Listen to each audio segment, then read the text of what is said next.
Piyush लूंकर and associates presently पे a dividend of ₹1 पर share. ये क्या हो गया हमारे लिए, D0 हो गया। And has a share price of ₹20। तो ये क्या हो गया, ये एक्चुअल शेयर प्राइस हमें बता रहा है कि जो पीयूष लूंकर एंड एसोसिएट्स है वो अभी करंटली वो कितना का डिविडेंड पे करता है, ₹1 का डिविडेंड पे करता है, और उसका जो करंट में जो मार्केट प्राइस चल रहा है वो ₹20 का चल रहा है। If this dividend were expected to grow at a rate of 12% per annum forever, what is the firm's expected or required rate of return on equity using a dividend discount model approach? कह रहा है कि अगर ऐसा आप मान लो कि जो इसकी ग्रोथ रेट है वो 12% है और ये ग्रोथ रेट फॉर एवर चलने वाली है, यानी ये ग्रोथ रेट कांस्टेंट है फॉर एवर के लिए, तब आप हमें डिविडेंड डिस्काउंट मॉडल जो अप्रोच है उसका यूज़ करके आप इसकी हमें रिक्वायर्ड रेट ऑफ रिटर्न हमें आप बता दो। देखो ये फर्स्ट पार्ट तो बहुत ईजी है। जो डिविडेंड डिस्काउंट मॉडल अप्रोच जो होता है उसका फॉर्मूला ये होता है, ठीक है। और इससे जो मार्केट प्राइस जो हमें निकल के आती है वो होती है थ्योरेटिकल मार्केट प्राइस। तो अगर आप इसको अगर आपको रिक्वायर्ड रेट ऑफ रिटर्न निकालना है तो उसका इस फॉर्मूले को थोड़ा सा आप मॉडिफाई कर दो तो आपका रिक्वायर्ड रेट ऑफ रिटर्न आपका निकल जाएगा। बस प्रॉब्लम एक छोटी सी ये है कि आपके पास थ्योरेटिकल मार्केट प्राइस है ही नहीं, ना तो किसी तरीके की कोई इन्फॉर्मेशन दे रखी है जिससे हम थ्योरेटिकल मार्केट प्राइस का अंदाज़ा लगा सकें। हाँ, हमें एक्चुअल मार्केट प्राइस यहाँ पे देखो, यहाँ पे हमें एक्चुअल मार्केट प्राइस दे रखी है, तो हम ये एज्यूम करेंगे कि ये जो एक्चुअल मार्केट प्राइस है ना यही हमारी थ्योरेटिकल मार्केट प्राइस है, ये एज्यूम करेंगे और फॉर्मूले में फिगर डाल देंगे तो हमारा जो रिक्वायर्ड रेट ऑफ रिटर्न आएगा वो कितना आएगा, 17.6% का आ जाएगा। सो सिंपल, इसमें दिमाग ज़्यादा कुछ लगाने वाली बात है नहीं।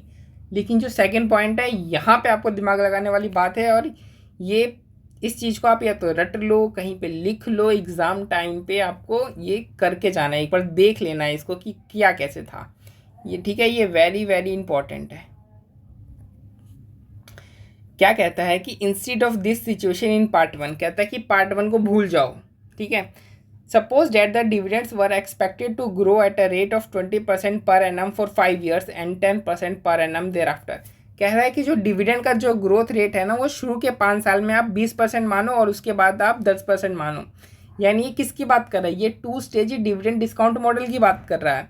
और कह रहा है कि अब आप हमें रिक्वायर्ड रेट ऑफ रिटर्न निकाल करके बताओ। तो देखो, जो 2 स्टेज वाला जो डिस्काउंट मॉडल होता है ना, डिविडेंड डिस्काउंट मॉडल, उसमें जो रिक्वायर्ड रेट ऑफ रिटर्न निकालना होता है उसमें पसीने छूट जाते हैं, ठीक है। वो इतना सिंपल है नहीं, वो हम किससे निकालते हैं, इंटरपोलेशन मेथड से हमें निकालना पड़ेगा इसमें।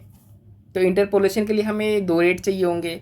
अब हमें तो रेट भी नहीं पता है कि कौन कौन से 2 रेट लें। तो सबसे पहले हम क्या करते हैं, हम ये एज्यूम करते हैं कि ये 10% की जो ग्रोथ रेट है ना जो कांस्टेंट रहेगी 5 साल के बाद से, हम ये एज्यूम करेंगे कि ये ग्रोथ रेट जो 10% की है ये शुरू से ही बन के आ रही है, यानी हमेशा से ग्रोथ रेट 10% रही है। तब हम देखते हैं कि तब हमारा जो रिक्वायर्ड रेट ऑफ रिटर्न है वो क्या निकल करके आता है। तो देखो, हमने यहाँ पे 10% मान करके ग्रोथ रेट मान करके चला, तो हमारा जो रिक्वायर्ड रेट ऑफ रिटर्न है वो क्या निकल करके आया,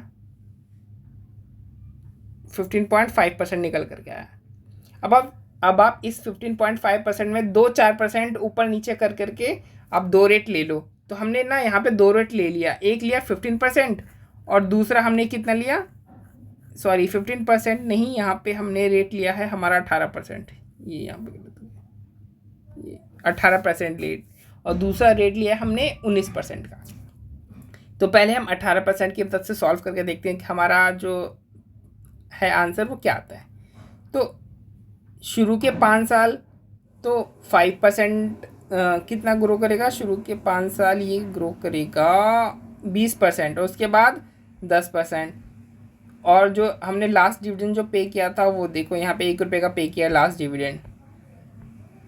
तो अब आप क्या करो, 10-10%, 20-20% से इसको ग्रो करो। यार 20% ही था ना, मैं बार बार भूल जाता हूँ। हाँ 20%, 20% से ₹1 का आप ग्रो करो 5 साल तक, ठीक है। उसके बाद 10% से ग्रो हो जाएगा कौन हमेशा के लिए, यानी ये 2 पीरियड में बढ़ गया।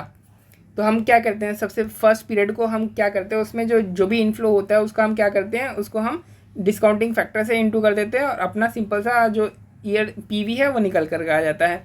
और जो दूसरा पीरियड होता है जिसमें ग्रोथ रेट कांस्टेंट होती है इनफाइनाइट पीरियड के लिए, उसकी वैल्यू निकालने के लिए हम क्या करते हैं, फॉर्मूला यूज़ करते हैं। देखो, हमने market price at the end of year निकालने के लिए हमने फॉर्मूला यूज़ किया। फॉर्मूला यूज़ किया तो हमारा आंसर कितना आया, market price at the end of year 5 आ गया हमारा 34.25, यानी 5 साल तक तो हमारा डिविडेंड ये रहा, और 5वें साल के एंड में हमने क्या निकाल दिया, फॉर्मूले की वजह से हमने टर्मिनल वैल्यू निकाल लिया, फिर theoretical market price at the end of year 5 हमने निकाल लिया। अब हमने रिक्वायर्ड रेट ऑफ रिटर्न कितना माना है, एक रिक्वायर्ड रेट ऑफ रिटर्न हमने 18% लिया, दूसरा 19%, तो पहले हम 18% की मदद से इसको क्या करेंगे, डिस्काउंट करेंगे, तो टोटल हमारा पीवी कितना आया 20.23, यानी टोटल पीरियड का है। एक वो पीरियड जिसमें डिस्काउंटिंग रेट हमारी जो 5 साल की थी 20% थी, उसके बाद के पीरियड जो कि अनलिमिटेड है 5 साल के बाद की, उसकी डिस्काउंटिंग रेट, उसका जो ग्रोथ रेट कितना था 10%, यानी शुरू के 5 साल का ग्रोथ रेट 20%, उसके बाद जो अनलिमिटेड पीरियड है उसका ग्रोथ रेट 10%। तो हमने जब इन दोनों ही पीरियड का जो हमारा जो वैल्यू निकल के आया, जब हमने प्लस कर दिया, तो हमारा जो share price at the end of year 0 निकल के आया, वो कितने निकल के आया 20.23, यानी इसी 18% पे जब हमने निकाला तो शेयर की वैल्यू 20.23 आ गई, और जब हमने 19% पर उसी तरीके से निकाला तो शेयर की वैल्यू 17.88 आ गई। लेकिन शेयर की जो एक्चुअल प्राइस है, या फिर हम यूँ कह लें जो जिसे हमने थ्योरेटिकल मार्केट प्राइस अज्यूम किया, वो है कितना, अब आप यहाँ पे देखो, वो है 20, यानी अगर हम 18% से डिस्काउंट करते हैं तो हमारा जो शेयर का प्राइस आता है वो 20.233 समथिंग आता है, और अगर हम 19% से डिस्काउंट करते हैं तो शेयर का प्राइस हमारा 17 पॉइंट समथिंग आता है, लेकिन 20 नहीं आता है।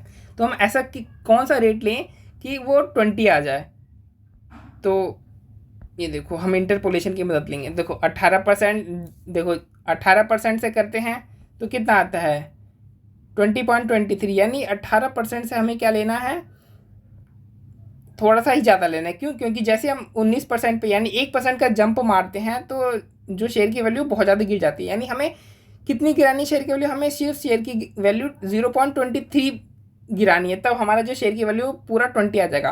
तो यानी 18% तो है ही हमारा। अब 1% का जंप किया तो 1% के जंप में शेयर की वैल्यू इतनी रिड्यूस हो गई, लेकिन हमको इतनी रिड्यूस करवानी है, ठीक है। क्यों? क्योंकि 18% पे जो शेयर की वैल्यू होती है 20.23 होती है, और अपने को सिर्फ 23 रिड्यूस करवानी है, तो कितना ऐड करना पड़ेगा, तो यहाँ से आपको निकल के आ जाएगा कि कितना परसेंट आपको ऐड करना पड़ेगा। तो आंसर निकल के आया 10%।